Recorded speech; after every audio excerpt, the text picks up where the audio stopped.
New equipment, new mic. A mic at all. No equipment at all. Oh my gosh. The day has finally come. The audio should be getting better. It better be. Yeah.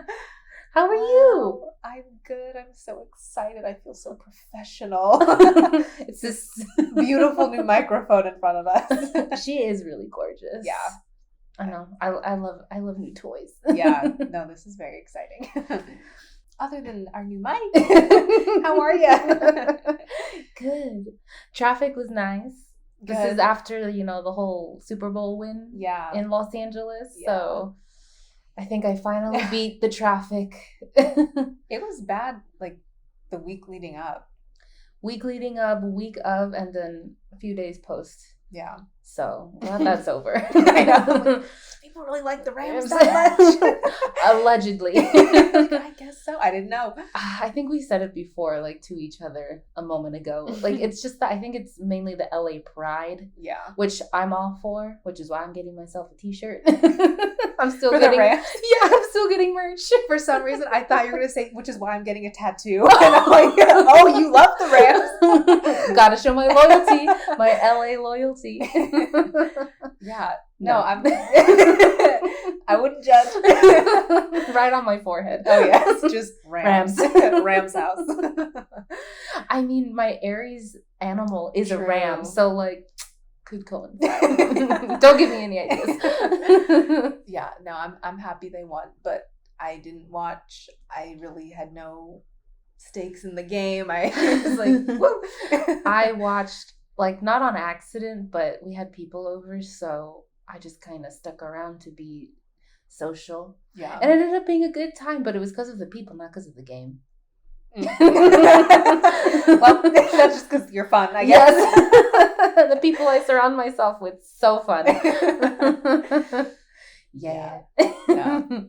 Yeah, I didn't watch it all. I just checked in on the score here and there, and then when I assumed it was over when I heard people outside and cheering and celebrating, so it sounded celebratory and not angry, so I figured they won. Yeah, and I haven't watched, I don't know, football is just not my sport, but it is my dad's. I forgot the journey you go through emotionally when watching sports. Oh. I forgot. I completely forgot. And you know what? I don't like it. No, it's, if you are I am not a fan. If you're invested in the team and the game, it is. Yes. It is a lot. And we've both been athletes, so we know what it's like to actually be the ones playing. 100%. And then, watching when you genuinely care can be very stressful and emotional, and you be praying. You maybe be crying. You be sweating. Oh my gosh. You may be bleeding. I know the feeling. No, I forgot. I was just because, with my whole anxiety journey. Yes. That road that I'm still currently on. But it's so much better now. It just brought it back up a little bit. Yeah. Even just a little bit. I'm like, you're not invited. This feeling is no longer in my solar wheelhouse system of feelings. Yes, my solar system of emotions. And yeah, I wasn't a fan.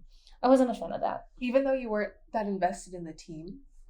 Or again, I was just only invested in the LA part of it all. Yeah. And then how young the two coaches were. Mm. One was 36, so 10 years older than us, and one was 38, so 10 years older than us. Yeah, that is very young. Very. The youngest, I think, in history. Wow. Football history. That's cool. Good for them. I'm talking as if I know all the facts, and as if I know this sport backwards and forwards. I admire that confidence about myself. Love it. I wasn't even going to ask questions. I'm like, I believe you. Great. You're my ESPN. No, it's kind of funny when I do end up watching sports, even for the very first time, I just soak in all that knowledge, and then all of a sudden you are my team. Yeah. You are my players. Yeah. That's good though. Yeah. But now I have to disassociate because you're not going to hear about the Rams for another 6 years. Probably. Maybe 60. 60 years. No, but it was cool. It was fun. It was a good time. I felt very in the know for once with American football. Mm-hmm. That's not our college. Yeah. In conclusion, go Rams, I guess. Yep. Go LA. I love LA sports teams because the community and the camaraderie, honestly, is kind of what makes LA what it is. No, it's a big part of it. A lot of pride. A lot of pride, a lot of history. So happy to be part of that. Yeah. Happy to have watched the people celebrate who truly care. Yes. Like, I care through you. Yes. I love the joy. I wanna embody that. Yes. So today. Yes. What are we talking about? Social media, baby. The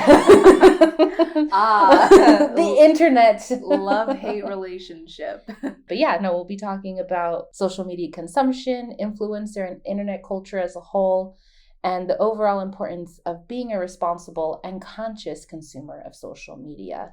You know, is it vital to be picky when it comes to who and what you consume online? Yes. Short answer. Yes. Uh-huh.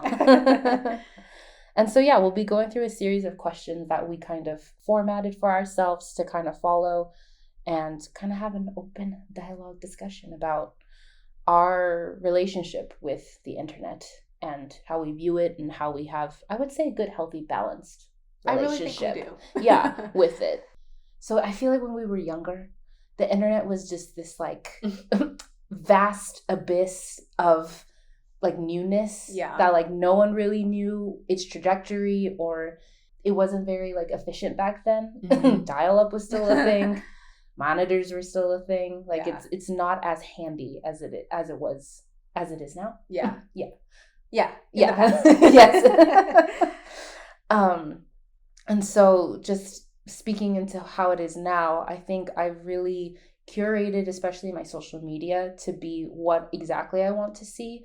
Of course, you know, there's a couple of things here and there that just do pop up naturally from the algorithm or whatever it is that I'm like, I don't want to see that. Yeah. But it's very easy for me to keep scrolling or to really just filter it out myself. I'm not one to really be affected by like negativity or past triggering things, like with like looking at a specific body type or something and me being like, oh, why don't I look like that? I want to look like that. No, I don't. Yeah. So having done that personal work, I think has helped me then really filter out, you know, what I consume. Mm-hmm. And not be fazed by certain things that maybe used to bother you or something. Yeah, or that would have bothered me in the past. Yeah. I feel like the age group right below us, in like from what I see, it seems like they follow a lot of influencers like truly and like know a ton of influencers online. And I feel like our age group just missed that, where like I can't name 10 influencers. I can name 10 YouTubers, but in my head I have like the Instagram influencer vibe in my head as one category, and then like people who make videos is like another kind of influencer. And when it comes to like the traditional like Instagram influencer, I can't even name 5 on one hand. Like I don't know any, and so maybe that has to do with the age or just personal interest in what I follow and what the algorithm pushes towards me based on what I follow.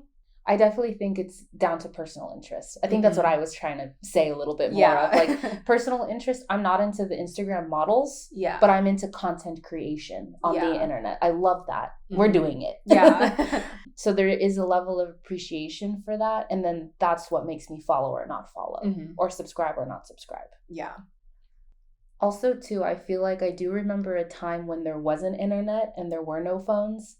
And then as phones were starting to become more needed, I'd say that, more of a reliance, we didn't have these like very efficient touchscreen mobile devices.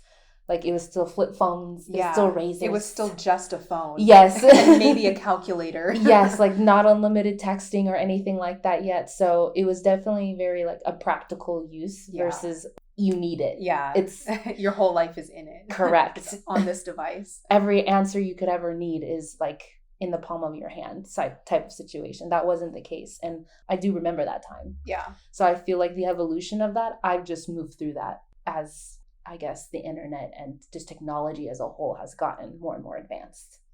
But yeah, I'm curious to see like how it is now, I guess, of like only knowing the technology that we have now and never knowing what it was like in the past. That boggles my mind.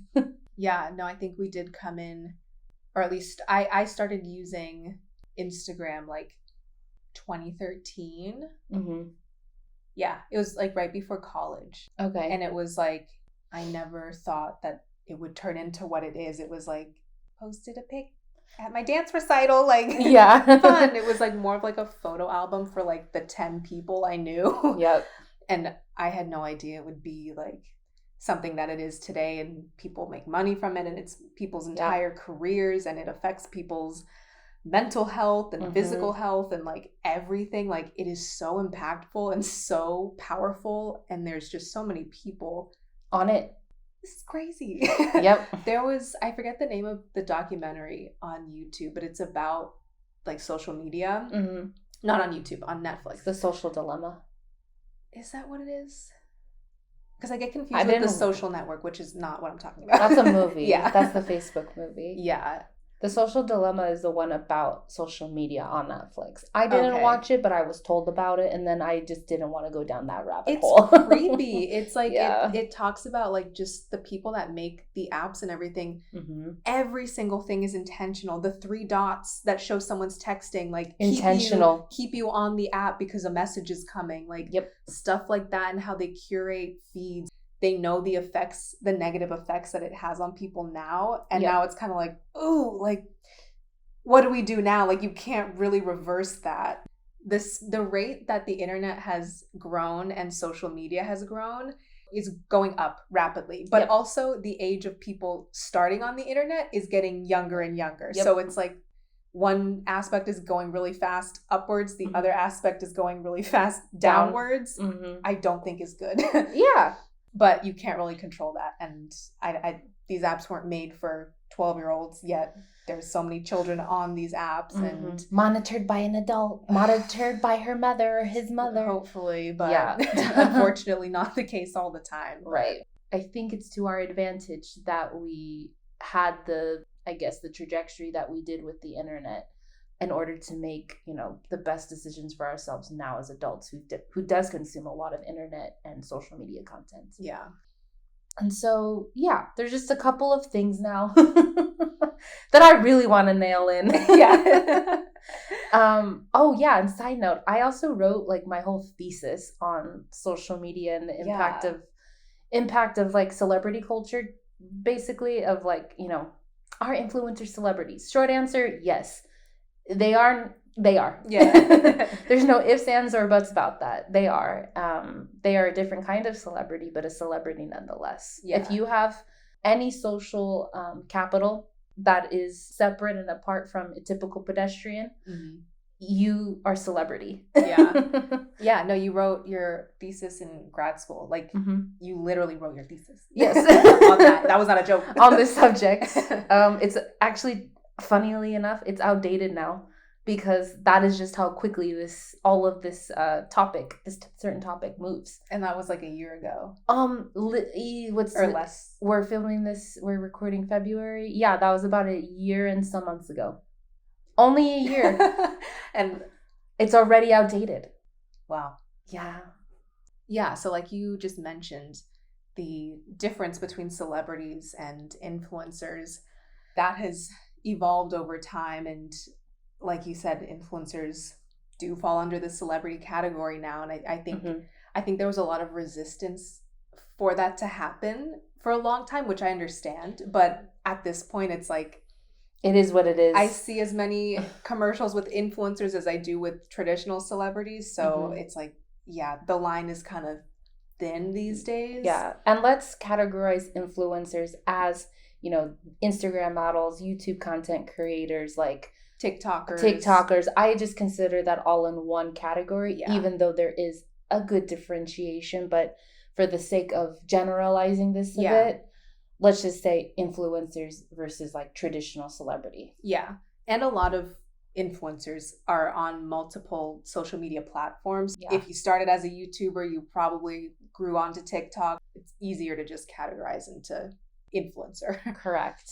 And same with celebrities. You see celebrities now having their own podcasts, getting into the social media world because, you know what? It makes good money. Or like they were famous for being an athlete and now they're an actor, or now they host a TV show or something. Once you're in that realm and you've made it, in quotes, made it, you just like hop around to like whatever you want, which honestly sounds really fun. Well, and that's what not confused me. I know why the hate came for influencers when they started to hop around in the industry. And it's mainly because it's all of the influencers that did make it to that level. They were terrible people. Like they were very problematic. And there was only a handful that, in my opinion, were not, that I think deserve all the recognition that they have at this moment in time. But those that were very problematic really grouped in every single influencer that is considered an influencer to be problematic as well. And yes, it was a new age and a new wave of a whole industry existing. So I think working out the kinks for, that long amount of time, I think we really can evolve into this new era, this new chapter of what influencer culture can now be. And that's what I want to hit on today. How it was and how it could be now. Yeah, because truly it is still new. It's still a new career path.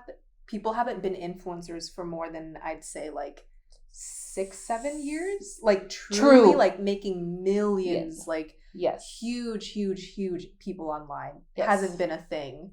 Not even a decade. Like I really think like maybe 7 years ago. Whenever 2015, 2016, I think that was when it really popped off that like, this is a new marketing tool for brands to take advantage of.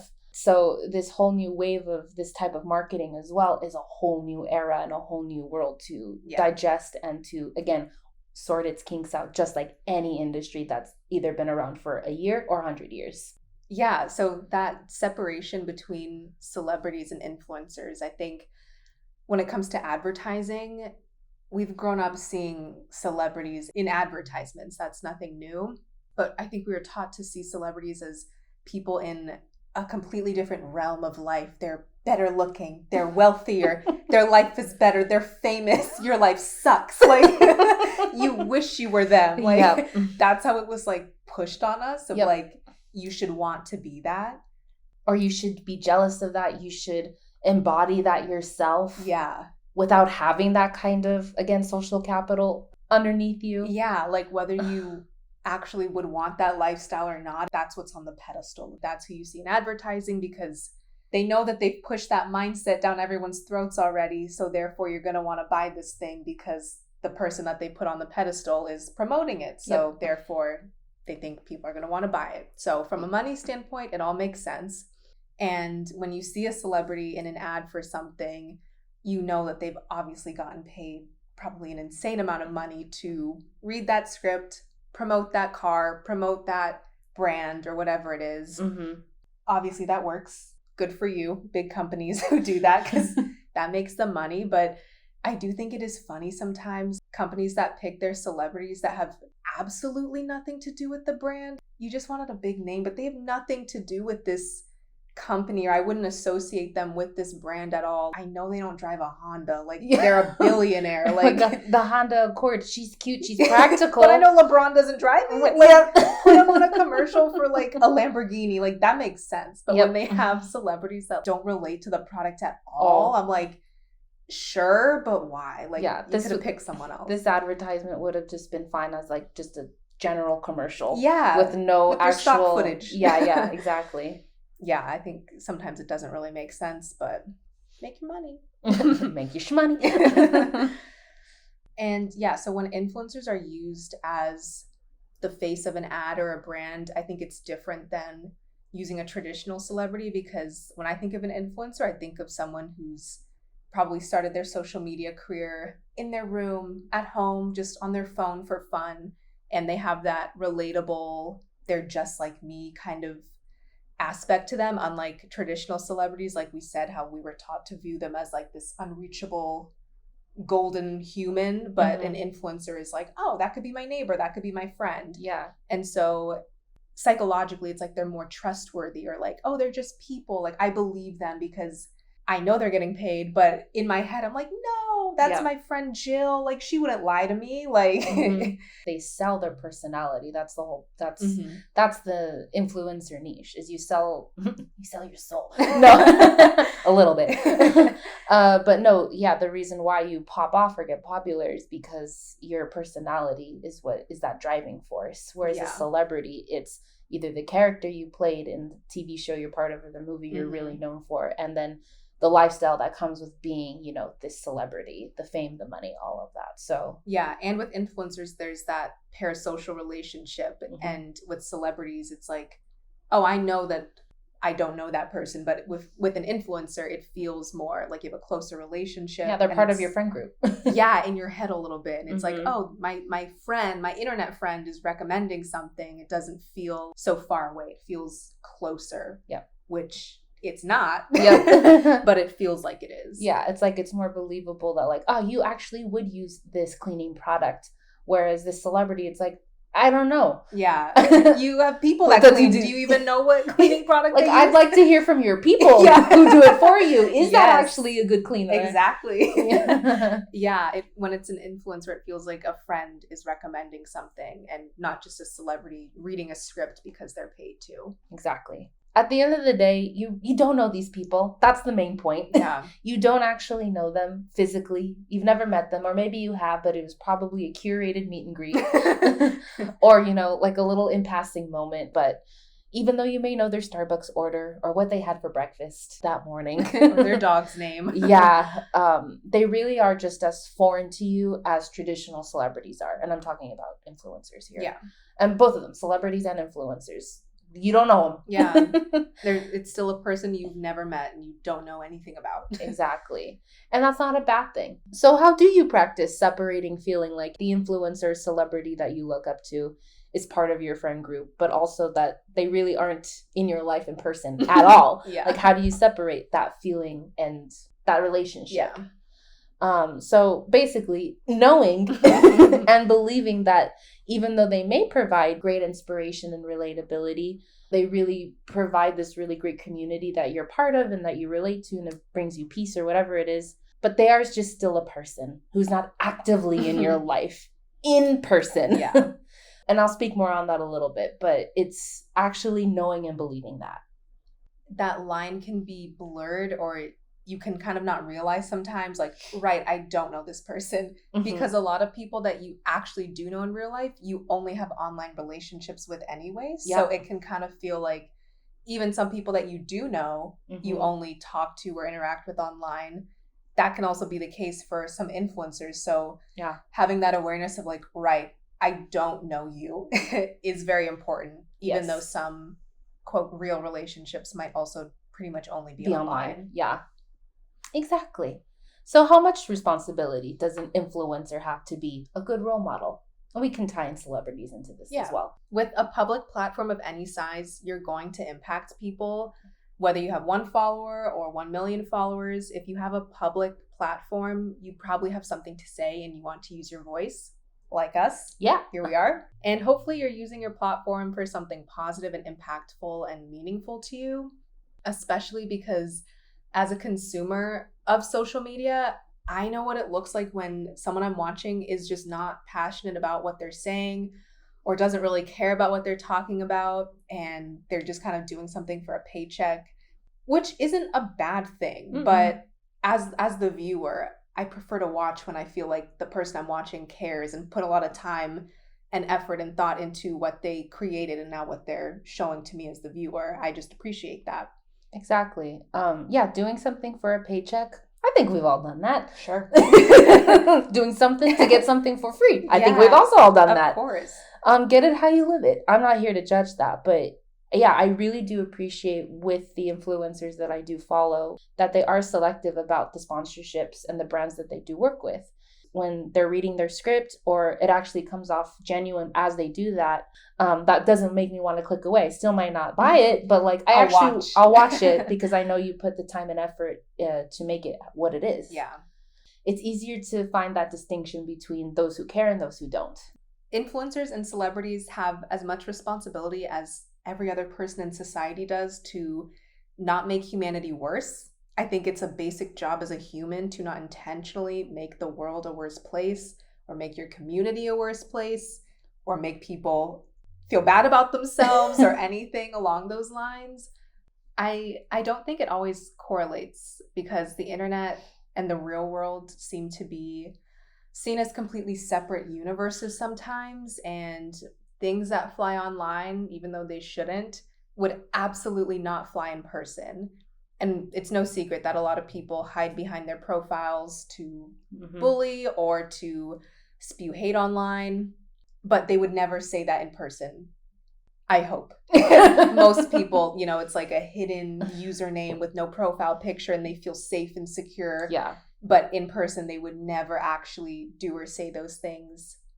The effects of what you're doing and saying online, it's just as powerful as if you were to say those things to someone in person. You're still affecting people. 100%. With the way that the internet and social media is set up these days, we know that views and likes equal money. All press is good press when it comes to making money, at least. And if that is someone's goal and only goal, as we've all seen, stupidity equals virality online, unfortunately. Yep. And being a shockingly horrible person online is a quick way to make money and go viral. But can we stop doing that and documenting it and putting it out there? I think it's old and outdone and just corny and obnoxious when you can tell that someone is just trying to do something insane and absurd. Just for the attention. Like, grow up. And they're always too old to be doing it. They're not like 7. They're like 27. Yep. Yeah, it's usually grown adults, which is like the more embarrassing part of it all, where I'm like, oh, you have children. Yeah, you're a father. Get it together. Yeah, seriously. And a lot of times the things that this category of people, this category of influencers, a lot of times... And celebrities. Yeah, true. A lot of times the things that they do are illegal. Yes. Oh my God.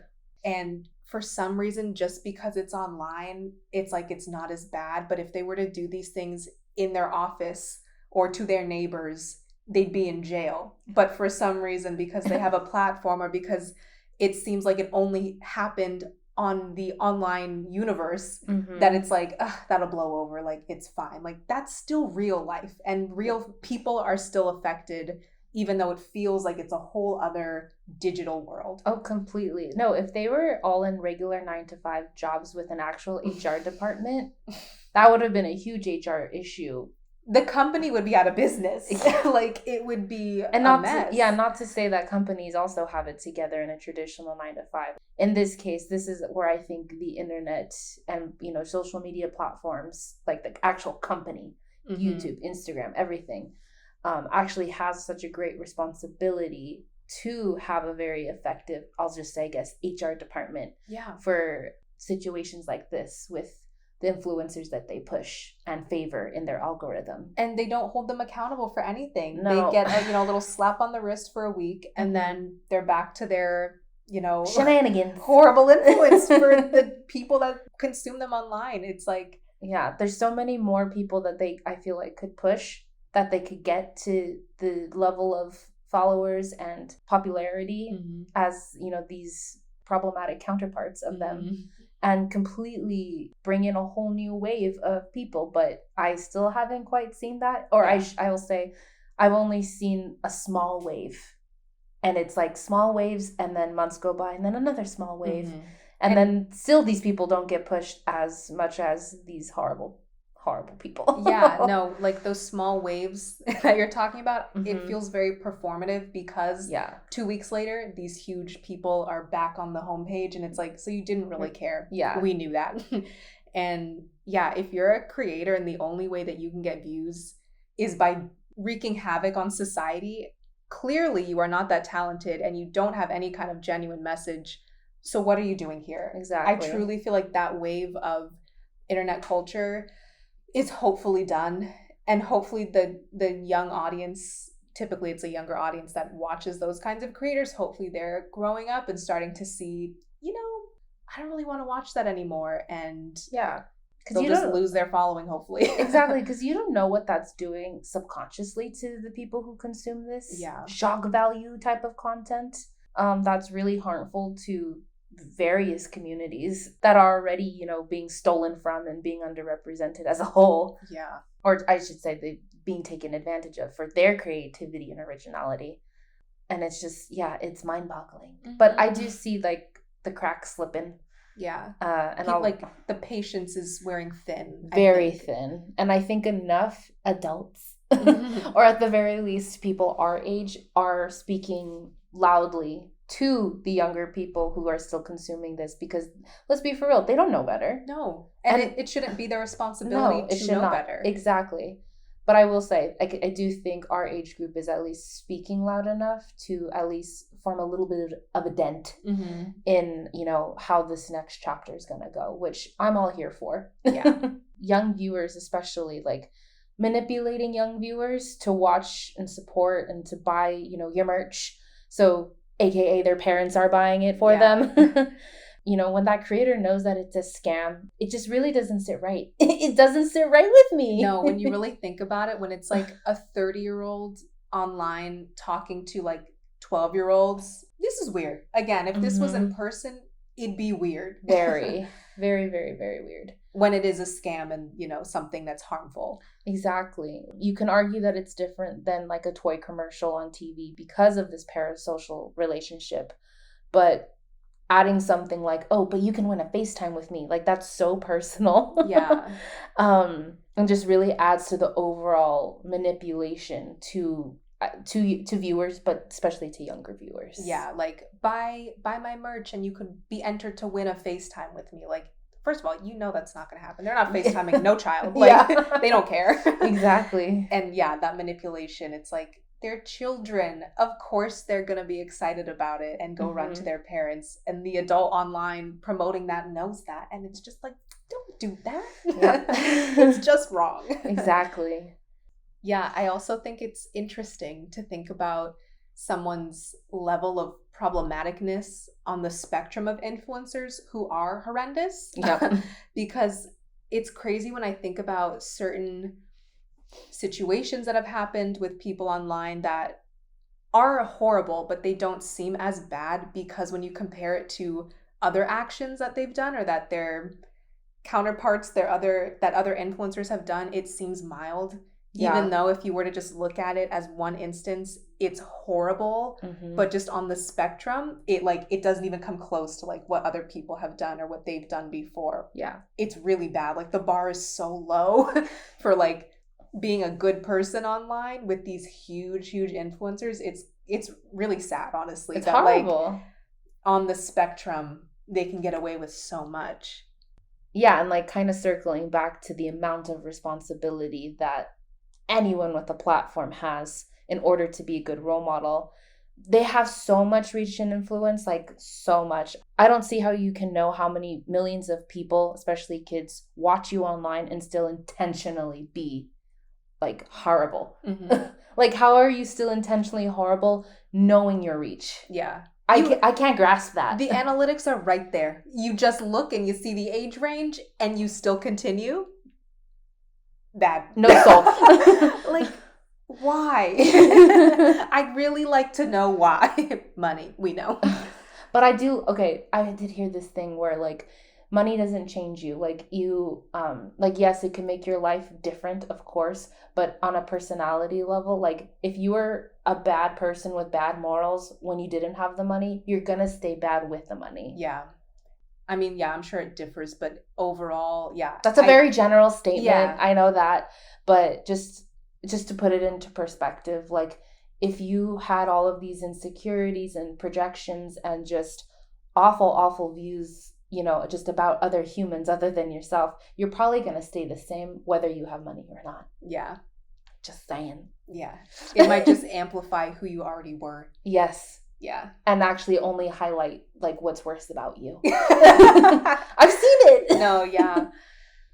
So when people are all surprised, like, oh, they actually didn't change, like when they can trace back certain people's timeline of problematicness, it's like, yeah, duh. Even if they got money at this point in time, they were still tragically horrible, you know, way before then. Yeah. So technically they have not changed. Yeah, no, truly. Yeah, I think some people that are just that foolish online, I find it insulting to their audience that they think that their audience deserves to see that and that they believe that's the highest level of content they deserve to watch. They have no shame and they don't care about the people watching. No. You can't stop anyone from posting whatever they want, even if it is harmful or offensive online, but you can choose to stop supporting them. Yeah. And that leads to the responsibility of the consumer. How much responsibility does a person have to be a good follower, viewer, subscriber? Oh, you're asking who me? Yeah. Oh, I have a perfect answer for you. Wonderful. Do share. Yeah, as a viewer, you are in control of whether someone has an effective platform or not. Viewers are the currency, engagement is the currency, and clicks are the currency. All of that, in the end, equals money. That equals people being able to sustain their presence online. It's part of the ecosystem of making money on the internet. Yeah.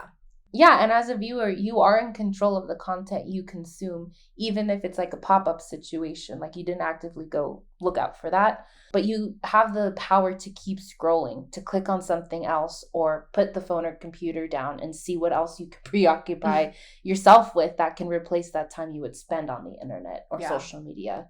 So kind of circling back to the initial question you asked me of like, what is your relationship with the internet? Well, I didn't get there overnight. It was a series of questions and phases, I guess. And as the internet has changed, like these are kind of the things I started to ask myself. So am I on the internet right now for downtime? Am I on it to see some news, the world news, get updates on what's going on? Or was I on to check, my email, but then I got distracted with social media? The more questions I asked myself about my relationship with the internet and social media, the closer I was to figuring out as an individual what kind of balance I needed in order to have a more fulfilling relationship with it. There'll always be different eras of like what social media is more popular, but it's always just going to be here. Yeah. And again, this is all coming from personal experience of how I realized that my relationship with it needed to adjust, and it's always adjusting. Mm-hmm. Stop watching and engaging with people online that you don't actually support. If they have no viewers, then they have no power on social media. Yeah, when it comes to ads and influencers and celebrities that promote products or services, it is the responsibility of the consumer to do their own research before spending a penny on anything, even if it's coming from your absolute favorite creator, not because they're automatically being dishonest for promoting something or having brand deals. Absolutely not. But you shouldn't feel pressured to spend money or feel guilty if you don't buy something just because someone you like online is promoting it. At the same time, there's nothing wrong with supporting those creators, but I think there is a balance between the influencers hopefully not being manipulative or harmful or dishonest when they are promoting something, and viewers making their own decisions and doing their own research and deciding who they feel genuinely deserves their support. And same for celebrity marketing. Yeah, exactly. Again, kind of hip-hopping in around this subject, but bringing back parents into the situation and these children being a big part of consumerism on the internet. I'm not a parent, and this is something I'll have to figure out when that time does come, and when the internet will probably be, even more different than what it is today.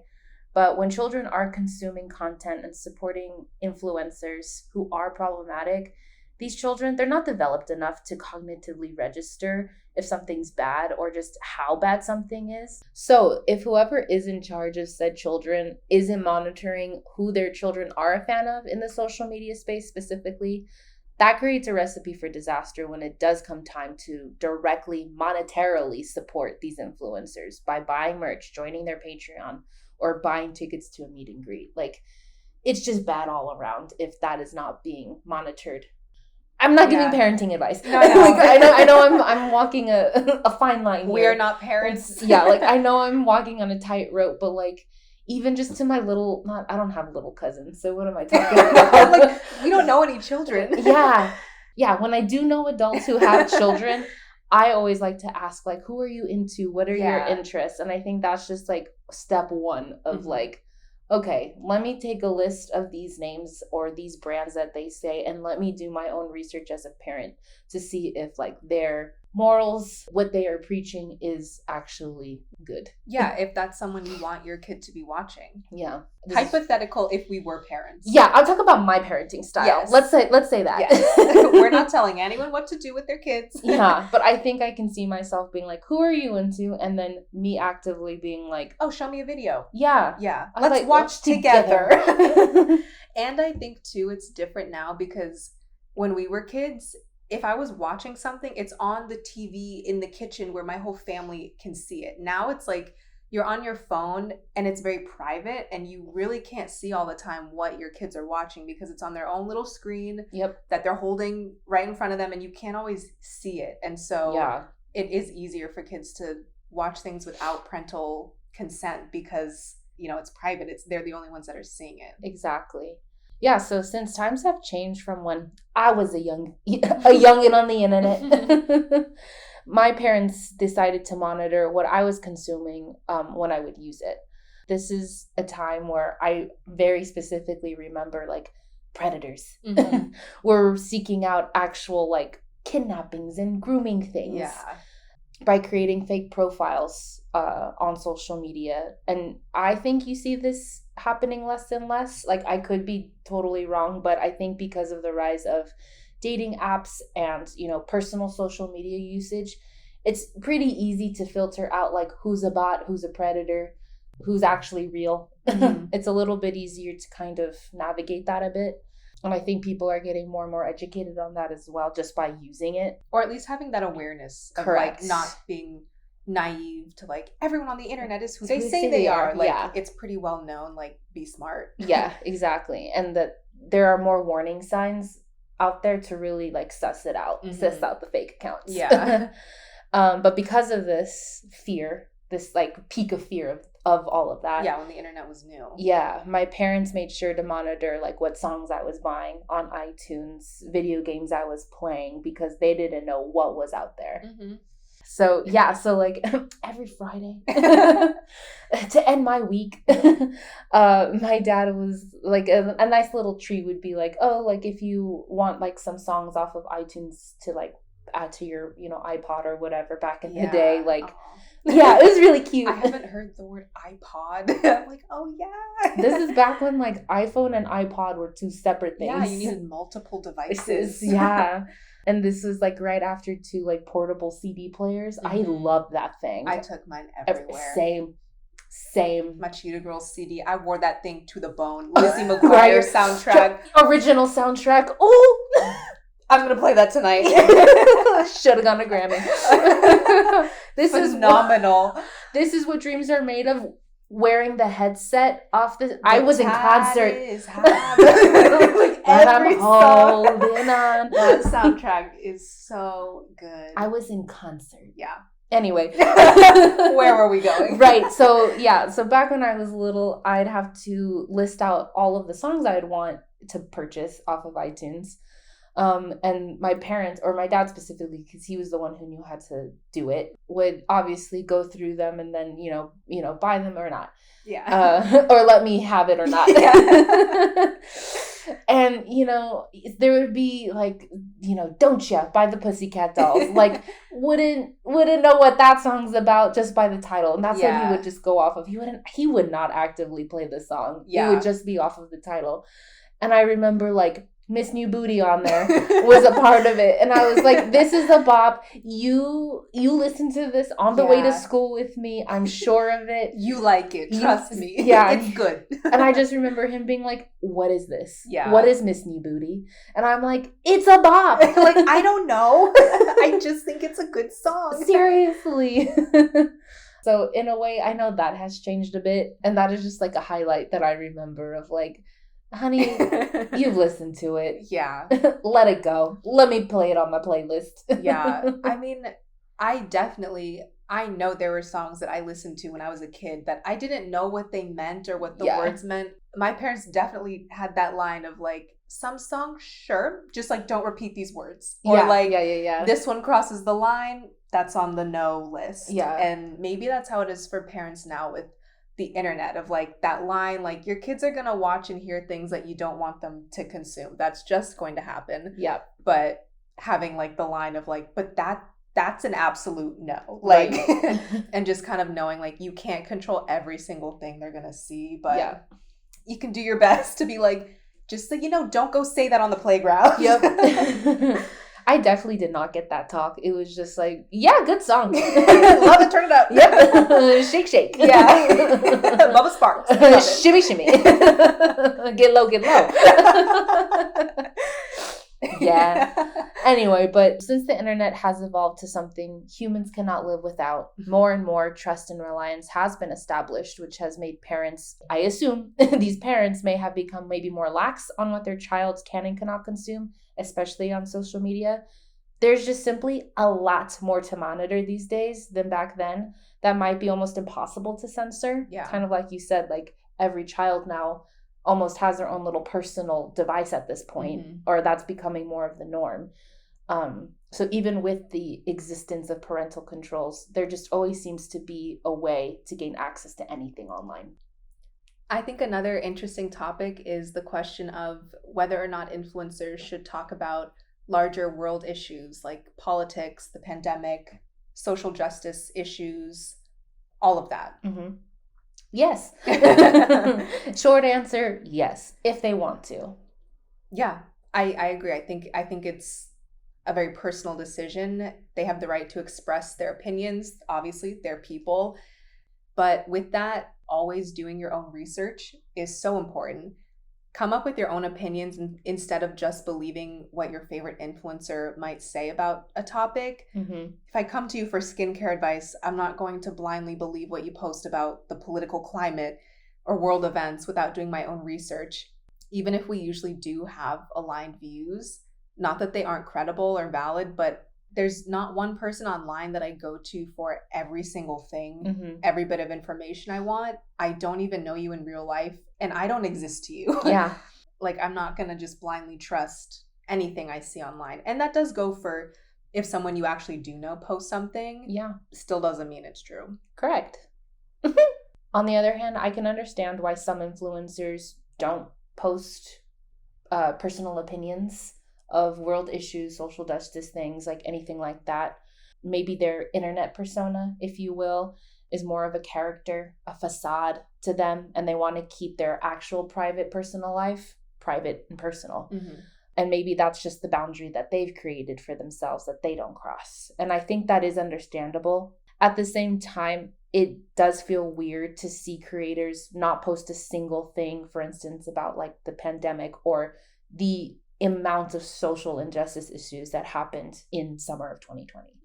Like, that was appalling to see. Not a peep from some people that I thought would. Yeah. Even if it was just in terms of like support and allyship. Some kind of acknowledgement. Yeah. That we are going through a tough time. So either join my community to escape that or join my community to maybe vent or share your story. I feel like there was a lot of people that created that space, and it's very easy to. I don't see why you wouldn't partake in something like that if the community you're building already is that form of escapism. Yeah. Yeah, when some things going on in the world are so huge and you post about every other dumb celebrity update or new viral TikTok dance all day, every day, 24/7, but then you're silent on huge global events when they happen, it feels weird. It's like, oh, where'd you go? Like, you were active 24/7, but then, like you said, you don't hear a peep about things that you should be acknowledging because we're all on Earth. We're all seeing it. It feels weird sometimes when people with huge platforms who are very active go silent when they should be speaking up. Yep. And it doesn't even have to be that deep. Just a brief acknowledgement of whatever's going on in the world right now. Yeah, like you said, you can build a community, or you already have a community and can help people feel safe and have an escape by watching your content or, you know, talking to them in the comments, finding people that they can relate to and just feel safe around. But if it is performative, I would rather have them not post anything at all. If you stop, quote, caring when it's no longer a trend to care about that topic, then please ignore it. Please do not post a single thing about anything, about any topic that you don't actually care about that truly affects people's lives, if it's just a joke to you or it's just to keep up with the trend if you think it's a trend and look performative and look like you care but you don't. I think it's more offensive to post something and act like you care than to not post anything because you don't care. Stay not caring then, but don't pretend that you do, because that is insulting. And honestly, those who don't care or who are performative shouldn't even have a platform to begin with, in my opinion. So a lot of the time, if anything, I hope that actually, as a consumer, filters that out for you. Yeah. And who to follow and who not to when it comes to this particular subject. Yeah. Every individual has freedom of speech. Post whatever you want at the end of the day, but also don't believe everything you hear. And it's okay to disagree with people that you look up to and decide if you want to continue supporting them or if your differing opinions about something are a deal breaker for you. That's all good. There are so many people to follow online. You don't have to stay following the same people forever. Exactly. Influencers should understand the tremendous and world-changing impact that they could potentially be making by saying something or sharing a news headline with their audience. Do not be lazy and believe one headline and not attempt to get well-rounded context. And that goes for the influencers who post something. It's on them as well to do the research and not retweet the first thing that they see about a situation. Mm-hmm. Some people can put all of their trust in one person, and that leads to the idea of putting these influencers and celebrities on pedestals and worshiping them in a way and just blindly believing every single thing that they say, when you shouldn't do that with anyone, whether you actually know them or not. No, exactly. And, performative activism, it is harmful and fake. Oftentimes, even if your favorite influencer is or isn't posting about a particular issue that's going on in the world that has a spotlight on it, you can generally see through if that person is a good person and cares by their actions. Like, are they partying in a pandemic or not? Mm-hmm. Do they have a big ego, or are they humbly successful, participating in flex culture, actually owning a designer piece because to them it's an investment or a fashion appreciation? Thanks to the pandemic, these dualities really became way more clear in order for me to decide who to follow and who not to. Yeah, so I guess overall, going back to the question of should influencers talk about larger world issues? Yes, if they want to, but do your own research. Yep. I think that's kind of the conclusion to that. Yes. Some people absolutely worship their favorite influencer or favorite athlete, favorite celebrity. A healthy amount of inspiration and admiration is great, but there definitely is that line where it's just a little too much. Yep. And I am no stranger to this. Oh, yeah. I worshipped One Direction in high school. Like, would have done anything for them. Like, loved. I know that feeling. Oh, honey. Hilary Duff, first love. Easily. Yep. 1000%. Like, the first person I genuinely loved. Not your parents. Not a best friend. That was not a parent or a best friend. That was not actually in your life. Yes. Again, parasocial relationship. Oh, yeah. My very first Miss Hilary Duff. Yeah. No. First concert. She was my first concert. Your first time. She was my first time for a lot of things. Yeah. Same with One Direction. That was like a time before influencers, so it still was like mainstream celebrities were the ones to like look up to in that way. Yes. So I'm not trying to just call people out. I've been a part of this. Oh, I'm calling myself out. 100%. Like, I have been there. Yes. And yes, I was younger, 16. I was as in love as a 16-year-old girl could be with a boy band that she will never meet. But it was fun at the time to dream that I'd marry all 5 of them. Yeah.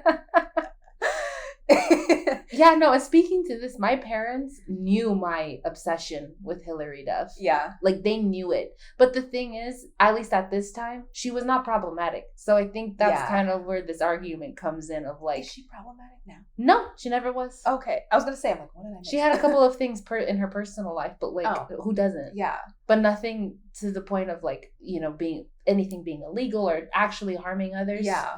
No. Okay, cool. I'm so proud of that obsession, actually. Yeah. I still follow her on Instagram. Love it. Yeah. So that, we had those like wholesome loves and obsessions as kids. And As an adult, though, I think it gets to a point where I see how some people make almost every decision based off of an influencer's life or opinions, and that's where it gets weird in my eyes. And then I think that line can be blurred of who you really are because you're busy trying to embody someone else that already exists. Correct.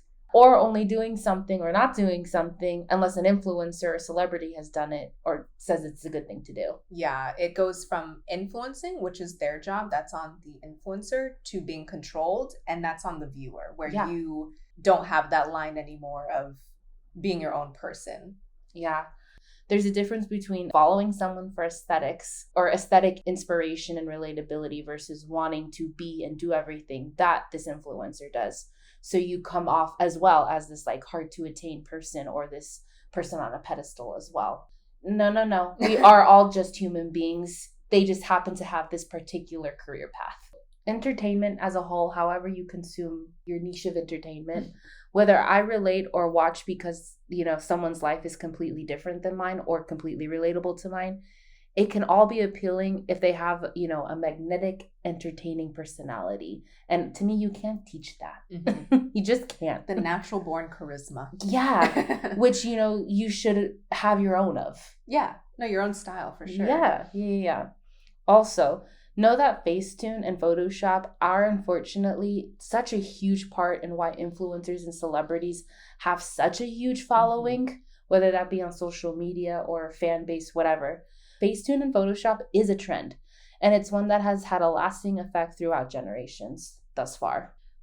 I can't imagine being 10 years younger right now with the way that the internet is and what beauty, in quotes, looks like on a large scale online.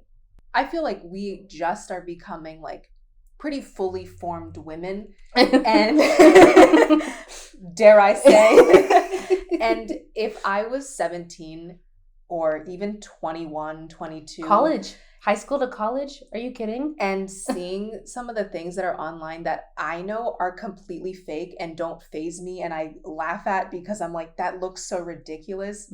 I sometimes forget that for a lot of people, younger, older, our age, that just don't know that it's fake and genuinely think that people look like this and that they need to look like that.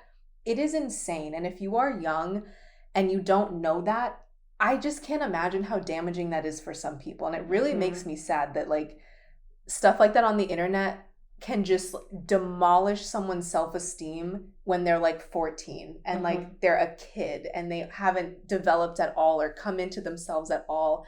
And already they're being bombarded with this computerized version of what you're supposed to look like.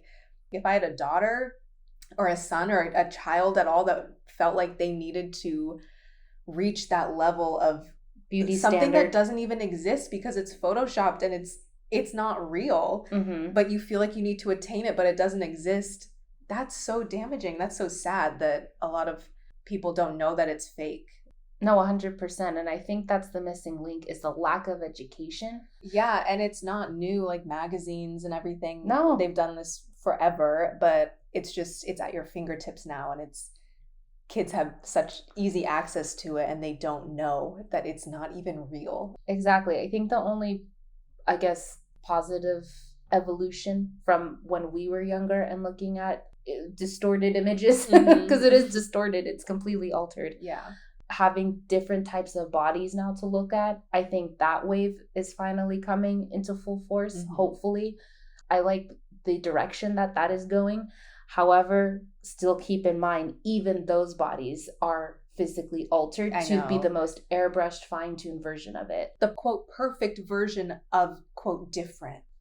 Okay. That's still performative and still, like, not real. I have been seeing a lot more brands using models that are way more diverse in every way and also not photoshopping, not airbrushing stretch marks, cellulite, acne, body hair, like just having them look like people.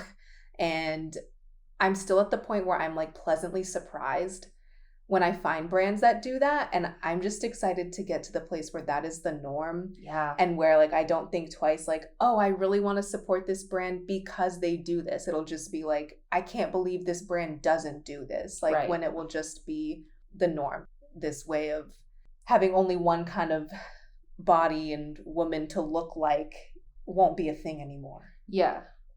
For sure. These models, these brands that choose certain influencers to work with, like their physical presence, it's in an altered state that was most likely bought, like surgically bought, Yeah. or filtered like crazy, which to me, not a bad thing. Like everyone's personal outlook of themselves it's a personal one.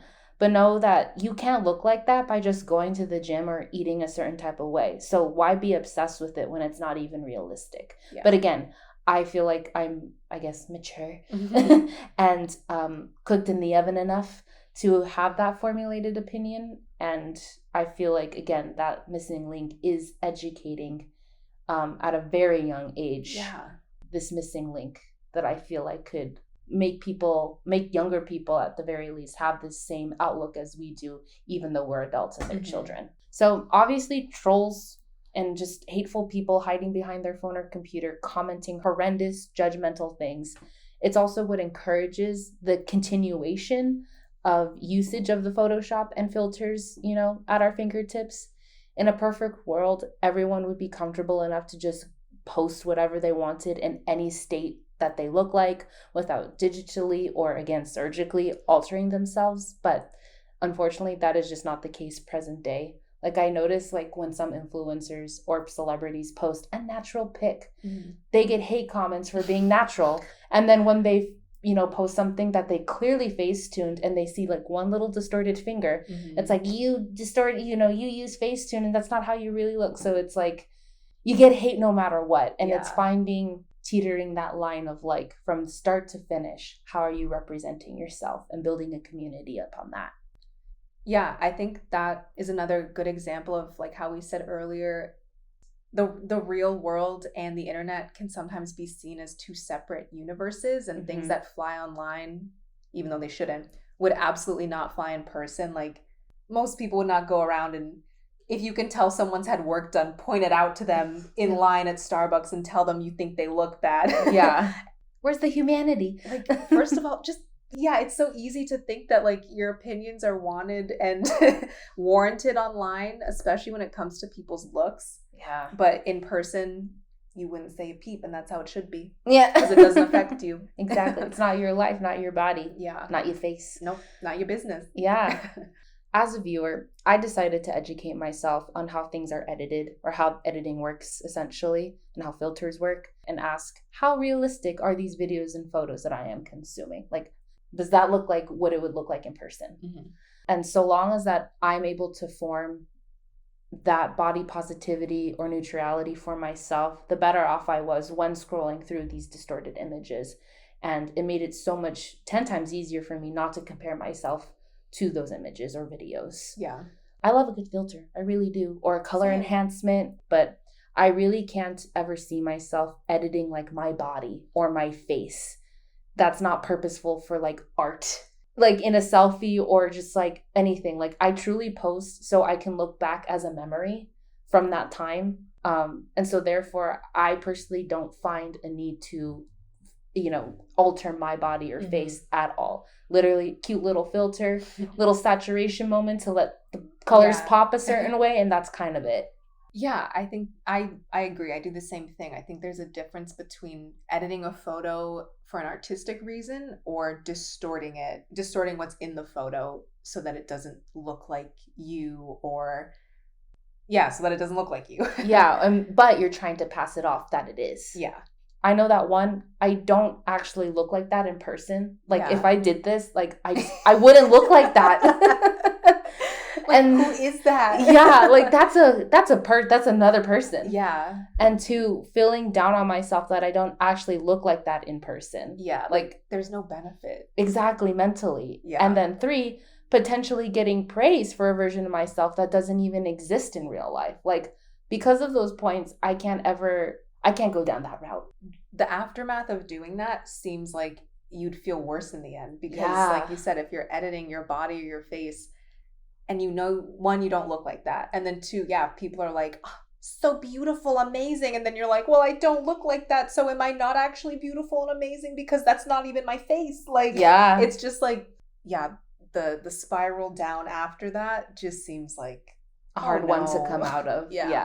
So those are my personal boundaries with all of that. And I understand everyone's may differ from mine. And I encourage that.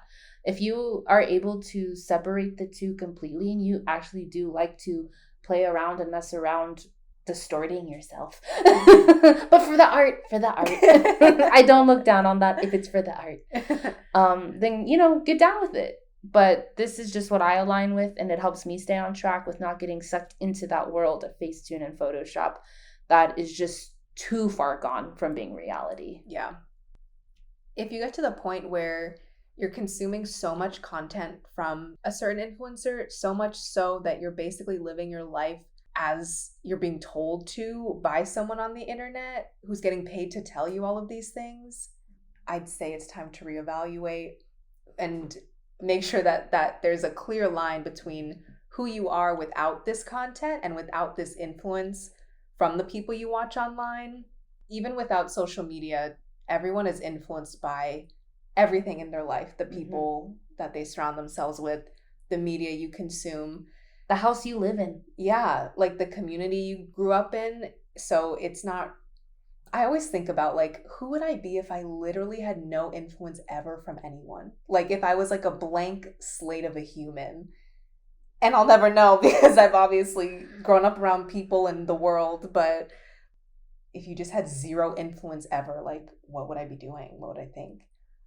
I don't like to think of that because then that gets me into an existential crisis, but also, who am I? Yeah. You're just like parts of like your surroundings from your whole life. 1,000%. Yeah. But we don't need to get into that. I'm like, whoa. A little too deep of a tangent, but I like it. Yeah. Just a thought.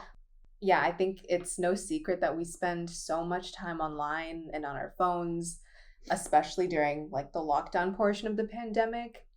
It's not doing nothing. It has an effect on every single person that consumes that media. You're affected by what you consume, whether you realize it or not, or want to admit it or not.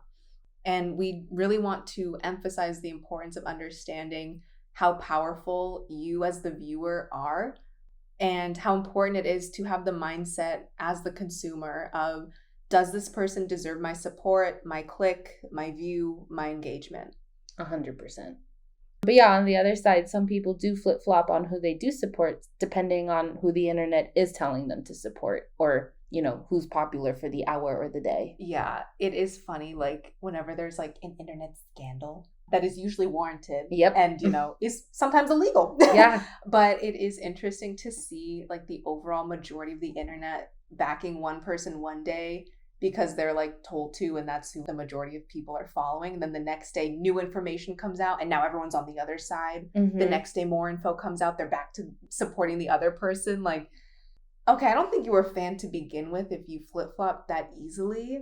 Make your own decisions and support who you want based on your own morals and values, and not who other people online say you shouldn't support, literally depending on the day. Mm-hmm. Who is problematic to you and why? Stick to that and have a backbone, and don't be so swayed by, well, the majority of people seem to be over this, so even though I'm still bothered, I guess I should be over it too. Yeah. If you really are done with someone online, be done with them. If they still have their giant platform, whatever, but you should feel fine sticking to your own morals and not feeling bad that a lot of people still support them. Should I still support them? No, if you don't want to, then don't. Yeah.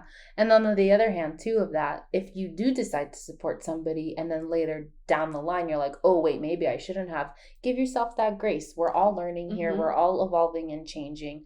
As long as eventually you are able to be like, I can confidently say this person, this influencer doesn't deserve my support anymore. Yeah. Have grace for yourself when doing all of this. Mm-hmm. I heard this the other day and I really liked it. So I want to insert this thought here. So someone's presence on the outside is what may bring you in initially, but it's what's on the inside that sustains the audience to keep coming back.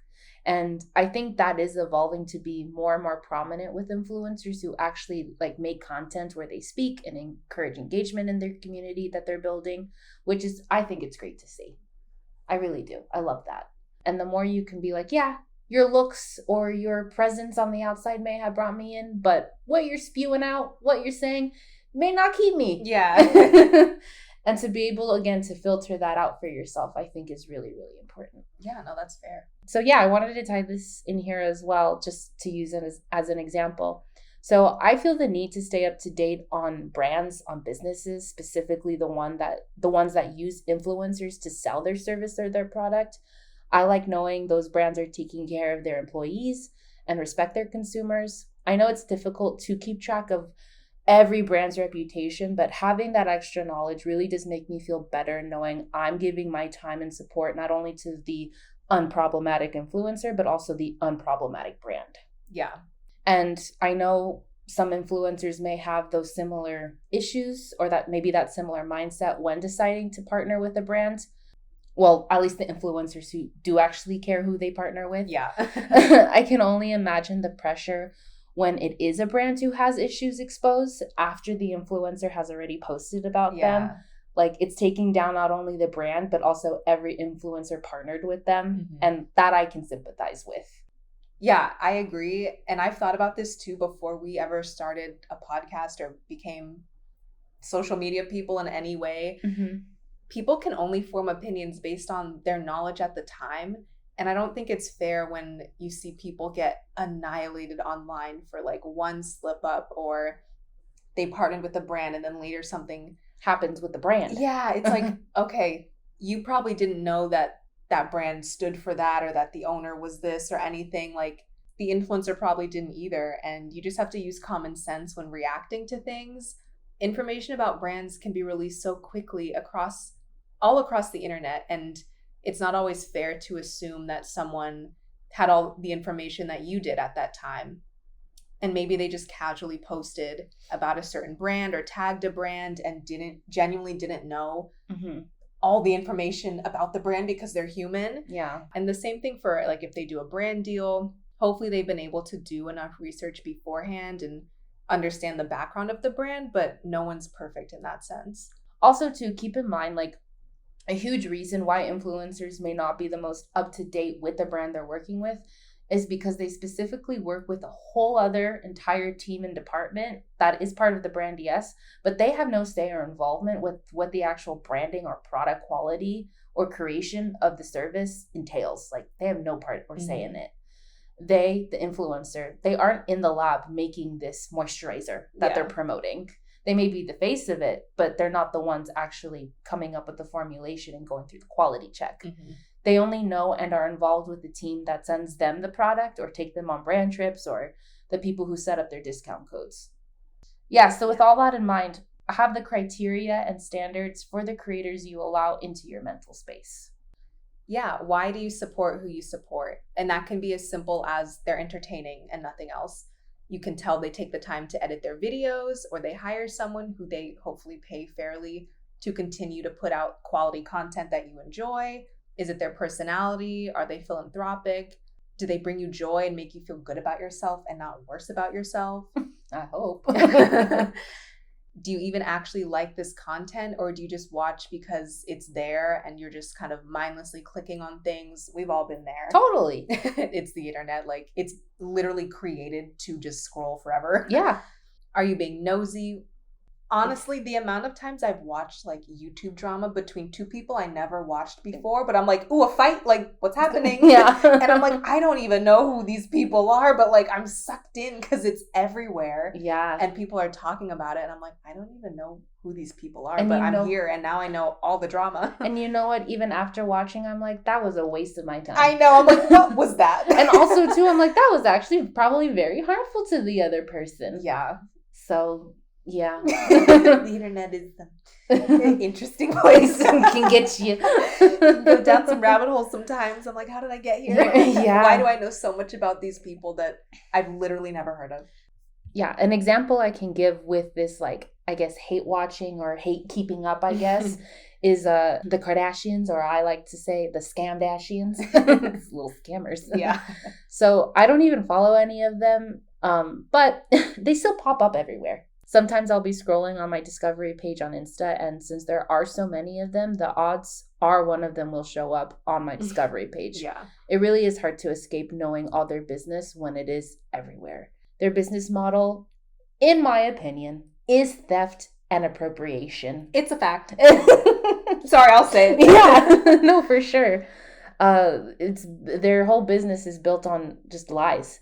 And I personally find that very problematic and harmful, especially to the communities that are directly affected by them and by the way they sell and be, which is why I don't support them. Sometimes it's like you can't even hide from some people when they really are that prominent and big. Yeah, using them as an example, they are some of the biggest celebrities on the planet, and it feels like a lot of people either ignore or maybe just don't know or don't want to acknowledge how incredibly problematic they are when it comes to cultural appropriation and racism, amongst other issues. They aren't the only famous people who have built their careers off of stealing and appropriation, like you said, but it really is upsetting that some people reach a point in any business avenue or industry where it's like they've become untouchable and they know it. And no matter how many times they get called out for truly harmful things, they never go away. Yeah. And I think that fault falls on the consumer and the celebrity. It falls on the consumer because people will continue to support someone even when they know they're awful or what they stand for is awful. And the celebrity, because the celebrity themselves, a lot of times they don't even listen to the people in the communities when they're saying that they're being hurt, and the celebrity doesn't change or acknowledge anything or take any responsibility for their actions. Or it's they say something once and then it's never to be spoken of ever again. Yeah, like that's not good enough. And sometimes there's a direct contrast between, let's say, someone says they support an organization or a cause, yet they also support incredibly problematic celebrities who literally stand for the direct opposite thing or got famous for the complete opposite. Yeah. It doesn't make sense. Yeah, no. Sometimes I see, certain influencers, post about social injustice issues. And then the next day they'll be like, oh, but look at my new Skims robe. And it's like, where's the consistency? Yeah. And that's what I'd like to see evolve even further, is actually having just consistent aligned views with every person and brand and business that you decide to associate yourself with and support. Because personally, that's what I do. Yeah. At least as far as I know, and I'm always open to be educated about a brand or a person that I just absolutely don't know that they may be problematic for whatever reason. Yeah. But that consistency is truly something where I'm like, you're all about body positivity, yet you go and, support these people who actually aid to the unrealistic standards. Or push like, like those appetite suppressant teas and lollipops to kids and like waist trainers and all these things that are harmful. Yeah, that they probably don't even use. Yeah. In general, for me, that has been helpful to once again suss out other people and brands who take a page from the Kardashian book of how to be clickable, and really allows their scams to be more and more apparent and less likely to be fallen victim to, which I think is great. I think we are headed that direction. It's just been a slow brew. A long journey. Yes. Do you keep getting drawn into the shock value of it all? And as long as you know that and can filter that out for yourself, that's great. But be aware. Yeah. Yeah, being mindful and intentional when it comes to who you support on social media is crucial for your own sake. It should be fun and not overly consuming or exhausting or making you anxious or feeling like you need to be something that you're not. And a huge point when it comes to social media is to diversify who you watch. Truly cannot emphasize that enough. There are so many creators out there who look different, who come from different backgrounds, who stand for different things, speak different languages, have different styles. A lot of times on certain platforms or on all platforms, only one kind of person is pushed. And so it's easy to just kind of curate your feed. And one day you're like, oh, everyone looks the same and does the same content and has the same aesthetic. Like, how did we even get here? Yeah. And unfortunately, it kind of has to be an intentional job to change that and to follow. Sometimes you have to look for people who are different. Yeah. Unfortunately, because that's not always who gets pushed, because these companies, they have an agenda. Yeah. And it's just the truth. Yeah. But being mindful of that, influencers and celebrities, they're only going to put out their most, perfectly curated moments that probably took an entire day to photograph or film. Yeah. So viewers often don't get to see all of that stress, those breakdowns or work that someone has gotten done unless the influencer shares it, which is usually not very often. I know there's also a new wave of like sharing work you've got done, or sharing the behind the scenes moments of maybe a stressful moment to get this beautiful image or video. Yeah. But yeah, keep that in mind too. There was a whole process in order to actually view and consume what you are viewing and consuming. So keeping all of this in mind, I feel like everything that we've talked about today, this is really how I formulated, like, maybe not my perfect relationship with social media and the internet, but definitely a fulfilling one. I'm able to really pick and choose who I want to spend my time with online. But yeah, those are some of our thoughts on social media, the internet. Here we are 3 hours later. Yeah. Just a few thoughts. Couple shower thoughts. Yeah, we kind of touched on some of the more maybe negative or more serious parts of the internet and social media, but it should be fun. The internet should be fun. Social media should be fun. It's a great way to find communities online, find entertainment. You can learn literally any skill in the world online. And social media is a great way to store memories, to look back on, and have like virtual photo albums of your life. Yeah, I personally love that part. So in order to really enjoy the positives of the internet, of social media, just being aware of the negatives that we pretty much like listed out, the more you know, I feel like can be helpful to have a fulfilling relationship with influencer culture, celebrity, social media, and just internet as a whole. And for me, that's how I've been able to maintain a harmonious relationship with social media. That's how I've become an accountable subscriber. And just knowing the impact of internet culture and just knowing it's not going anywhere, but it's always evolving, and trying to keep up with its evolution, I think that's all you can do. Couldn't have said it better myself. So on that note, yes, I think that's it. Yes, we'll catch you on the next one. This is Wifeys IRL. Bye.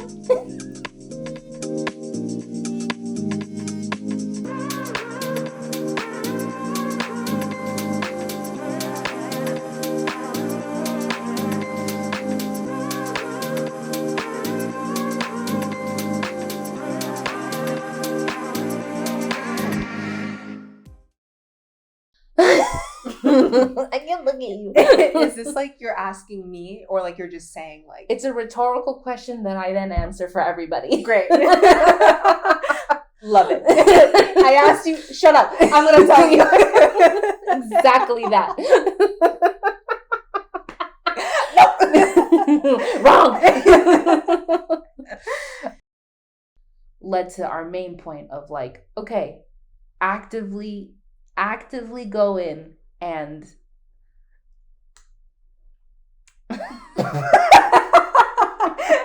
our main point, I don't know. Like the confidence was there, and then you're like, and then again, off the cliff.